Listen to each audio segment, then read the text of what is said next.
사람들은 가끔씩 자신도 모르게 생각을 거치기 전에 행동부터 나갈 때가 있습니다.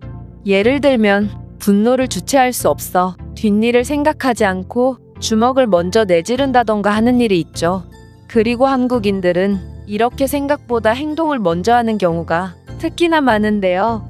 지하철에 사람의 발이 끼자 혼자의 힘으로는 턱도 없음에도 자신도 모르게 사람을 구출하기 위해 지하철을 미는 경우, 불이 난 자동차에 의식을 잃은 운전자가 갇혀있자 이성적으로 생각했을 때는 자신이 나서는 것은 위험한 행동이고 남을 위해서 그러한 위험을 감수할 필요가 없음에도 뒷일을 생각하지 않고 불길에 뛰어들어 결국에는 구출해내고야만 하는 한국인들을 보면 이런 한국인들의 모습이 더욱 특별하게만 느껴집니다.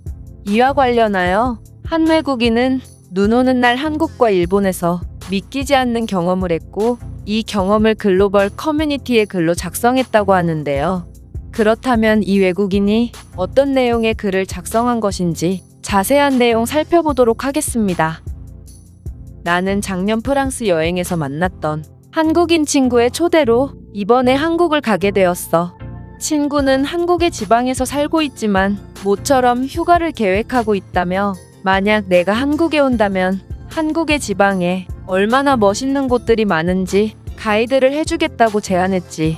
나는 이건 정말 좋은 기회라고 생각했고 내가 사는 영국에서 동아시아까지는 꽤나 거리가 멀기 때문에 한국에 가는 김에 일본까지 들르기로 결정했지. 그렇게 나는 한국으로 가기 전에 일본으로 건너갔고 일주일 동안 일본에 있기로 계획했다. 사실 영국인들에게 일본인들의 이미지는 꽤 좋은 편이고 일본인들은 예의 바르고 착하다는 고정관념이 있어서 나는 일본에서의 여행을 꽤나 기대했어. 그런데 하나를 보면 열을 안다고 나는 일본에 도착한 지 3일 만에 충격적인 일을 겪었고 일본인들의 세계적인 이미지는 상당히 과장되어 있다고 느꼈다. 일단 내가 간 곳은 도쿄였는데 도쿄는 일본의 수도로 보통 웬만한 개발도상국도 수도의 인프라는 굉장히 잘 되어 있기 때문에 나는 과연 선진국의 수도는 어떨까에 대한 굉장한 기대를 하고 있었지.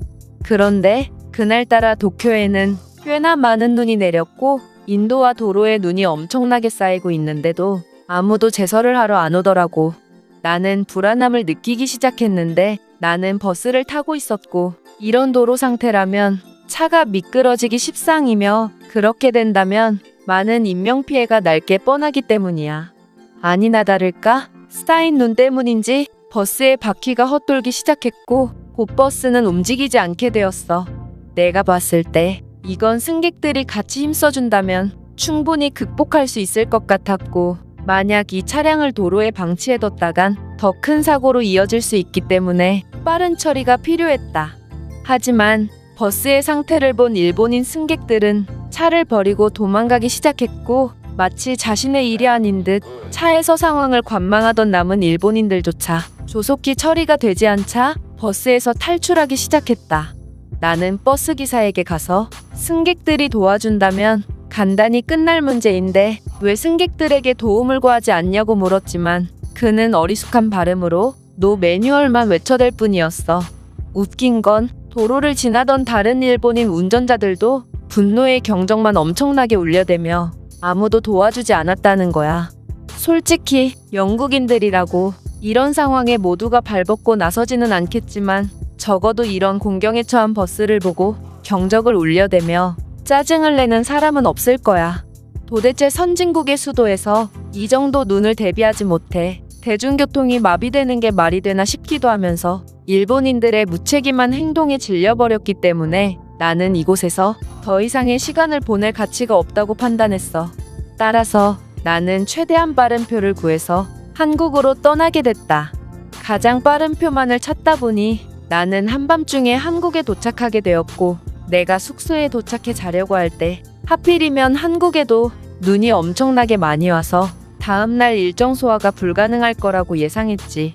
하늘에서는 거의 눈을 쏟아붓는 정도로 엄청난 눈이 내렸고 나는 다음날 꼼짝없이 호텔에 갇혀 있겠구나 하는 생각을 하며 잠을 청했다.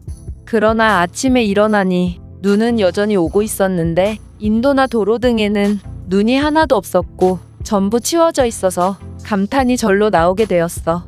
일본에서는 이 정도 적설량의 3분의 1도 안 되는 수준인데도 도로가 아예 통제불능 상태가 되어버렸는데 한국인들은 새벽에도 깨어있는지 이 많은 눈을 전부 치워버리는 놀라운 일처리 능력을 보여줘서 정말 깜짝 놀랐다. 영국에는 게으름뱅이들밖에 없기 때문에 임금의 3배를 준다고 해도 밤에는 자느라 맥주를 마시느라 바빠서 아무도 일을 안 하려고 할 텐데 한국인들은 근면하게 자신들에게 주어진 일을 완벽하게 수행했고 결국 그들 덕분에 나는 안전하게 북촌 한옥마을로 이동할 수 있었어. 눈 덮인 북촌 한옥마을의 풍경은 내게 말로 표현할 수 없을 정도의 감동을 주었고 그렇게 나는 친구와 만나기 전까지 서울에서 몹시 즐거운 시간을 보내게 되었어. 인상 깊었던 것은 한국의 호텔은 바람이 솔솔 들어와서 겉옷을 모두 입고 자야 했던 일본 호텔과는 전혀 다른 모습을 보여줬다는 것인데 일본의 호텔과는 달리 한국의 호텔은 최고의 난방 시스템을 구비해 놔서 속옷만 입고도 무척이나 따뜻하게 지낼 수 있었고 특히나 바닥까지 따뜻한 최고의 보온 시스템 덕분에 나는 하루 종일 호텔 안에만 있어도 너무나도 행복했어. 그렇게 친구와 만나기로 한 시간이 다가왔고 나는 정들었던 서울을 떠나 친구의 픽업 도움을 받으며 친구가 살고 있다는 충청도로 향했다. 나와 아시아의 오는 맞지 않는지 그때도 눈은 엄청나게 왔고 정말 앞이 보이지 않을 정도로 눈발이 휘날리는데도 내 한국인 친구는 이런 일이 한두 번이 아닌 듯 능숙하게 차를 몰더라고. 그렇게 친구의 집에 거의 다다를 즈음 한 언덕에 많은 사람들이 모여있는 것을 발견하게 되었어. 사람들은 1톤 트럭 뒤에 옹기종기 모여 있었는데 눈 오는 날에 무슨 맛있는 음식을 팔길래 저렇게 많은 사람들이 모인 건지 막 호기심이 생기려던 찰나 내 친구는 차 안에 있으라면서 근처에 차를 주차한 뒤 트럭 쪽으로 뛰어나갔어. 나도 무슨 일인지 궁금해서 나가봤는데 알고 보니 그 트럭은 눈 때문에 언덕에서 헛바퀴를 돌고 있었고 사람들은 그 차량이 무사히 언덕을 올라갈 수 있게 트럭을 밀고 있던 거였다. 만약 미는 힘이 부족해서 차량이 뒤로 밀리게 된다면 트럭 뒤에 있던 사람들은 엄청나게 위험해질 수도 있고 특히나 눈이 많이 오고 있었기 때문에 차량이 한번 밀리면 언덕 아래로 끝까지 밀릴 수도 있던 상황이었기 때문에 나는 무서워서 차마 트럭 미는 것을 도울 수가 없었어. 하지만 내 친구를 비롯한 많은 한국인들은 결국 트럭이 언덕을 오르는 것을 성공시켰고 트럭 운전자가 내려서 감사를 표하자 그들은 운전자의 감사 인사를 본체만치 하고 자신들끼리 격려의 말을 주고받더니 마치 약속이나 한 듯이 제 갈 길을 가더라고.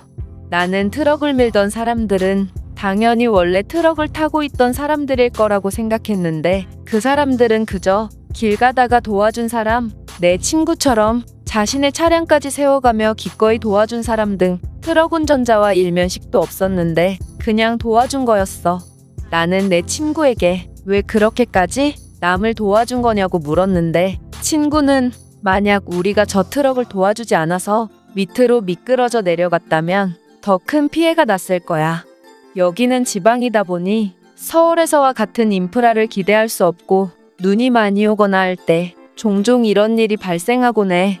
그리고 이런 상황마다 나는 많은 도움을 줘봤고 또 많은 도움을 받기도 했지. 이런 내 경험상 힘을 합친다면 손쉽게 위기를 극복할 수 있고 생각보다 그렇게 위험하지도 않아. 만약 내가 트럭 기사의 상황이었더라도 많은 사람들이 도움을 줬을 것이니 당연히 나도 도와야 하지 않겠어? 라고 말하더라고. 나는 그의 말을 듣고 엄청난 부끄러움을 느꼈는데 결국 이번도 그렇고 일본에서도 그렇고 나는 아무런 도움도 주지 않았기 때문에 따지고 보자면 나는 내가 그렇게 욕하던 일본인들과 비슷한 사람이라고 볼 수도 있기 때문이야. 한국인들은 어떻게 생판 모르는 나무리에 기꺼이 위험을 감수하고도 마치 당연한 일인 것 마냥 쿨하게 갈 길을 가는 건지 이들이 정말 존경스러우면서도 특별한 사람들이라고 느낀다. 어쩌면 이런 수준 높은 시민의식을 가진 사람들이 사는 곳이야말로 진정한 선진국이라고 불려야 하지 않을까 싶고 영국인으로서 국가에 대한 자부심이 높은 나였지만 이날 이후로 완전히 겸손을 찾게 되었어. 이 외국인의 글은 여기까지입니다. 물론 언덕에서 헛바퀴를 도는 차량을 돕는 것은 상황에 따라 위험할 수도 있을 테지만 도움을 주고받는 것이 익숙한 한국인들에게는 공경에 처한 남을 보고도 그냥 두고 가는 것이 더욱 고통스러웠을 것 같은데요. 그렇다면 이 글에 대한 다른 외국인들의 반응은 어떤지 댓글을 통해 해외 반응을 살펴보겠습니다. 제 생각에 일본인들은 키가 작고 말랐기 때문에 그들이 힘을 보탠다고 한들 그다지 큰 도움은 되지 않았을 것 같네요. 맞아. 일본을 비하하고 싶은 생각은 없으나 한국과 일본은 몹시 가까움에도 한국인들의 키와 덩치는 서구권 사람들과 비슷한 것에 비해 일본인들은 아시아 국가 중에서도 매우 왜소한 신체를 가지고 있더라. 엄청나게 값진 도움을 줘놓고는 쿨하게 제 갈 길을 가버리는 건 한국인들의 전형적인 특징이야. 그리고 이렇게 대가 없는 호의를 베푸는 건 한국인들이 전 세계에서 유일무이하지. 맞아. 재밌는 건 한국인들은 감사 인사를 받으면 얼굴을 붉히며 그대로 도망치듯 떠나버린다는 거야. 베풀 줄 아는 사람들이 받을 줄도 아는 법입니다. 한국인들은 애초부터 서로 도움을 주고받았으니 아무리 처음 보는 남이라도 서로 돕는 것을 당연하게 여기는 것 같네요. 이런 한국인들의 시민의식은 전 세계가 본받아야 한다고 생각해요. 일본에서의 당신의 경험은 일본인들의 행동이 맞다고 볼 수 있습니다. 승객들이 합세의 버스를 밀었다가 더 큰 피해가 일어날 수도 있기 때문에 우선 피하는 게 옳은 행동이죠. 그렇다면 근처의 일본인 운전자들이 짜증을 내며 경적을 울린 건 어떻게 설명하실 거죠? 일본인들은 그냥 자신들이 일이 아니면 거들떠도 안 보는 것이며 남이 실수를 민폐라고만 생각할 뿐인데 그럴듯한 말로 그들을 포장하려 하지 마세요. 아무리 완벽한 국가더라도 지방까지 모든 인프라를 확충할 수는 없어. 하지만 한국인들은 그러한 어쩔 수 없는 한계를 서로 뭉침으로써 극복해버리다니 정말 놀라워. 과연 한국인들에게 불가능이란 존재하긴 하는 걸까? 솔직히 나였으면 남을 위해 그렇게까지 행동하지는 않았을 거야. 그리고 누군가가 나를 도와준다고 해도 그의 호의를 의심했을 뿐이었겠지. 한국인들의 이러한 태도는 확실히 특별하고 나로 하여금 반성의 시간을 갖게 한다. 네가 이상한 게 아니야. 다들 너와 같은 생각을 했을 거거든. 그냥 한국인들의 저런 모습이 특별하다고 보는 편이 맞을 것 같다. 제가 준비해온 내용은 여기까지입니다. 끝까지 시청해주셔서 진심으로 감사드리며 여러분들의 구독과 좋아요, 알림 설정은 영상 제작에 큰 힘이 됩니다. 이상 세모튜브였습니다.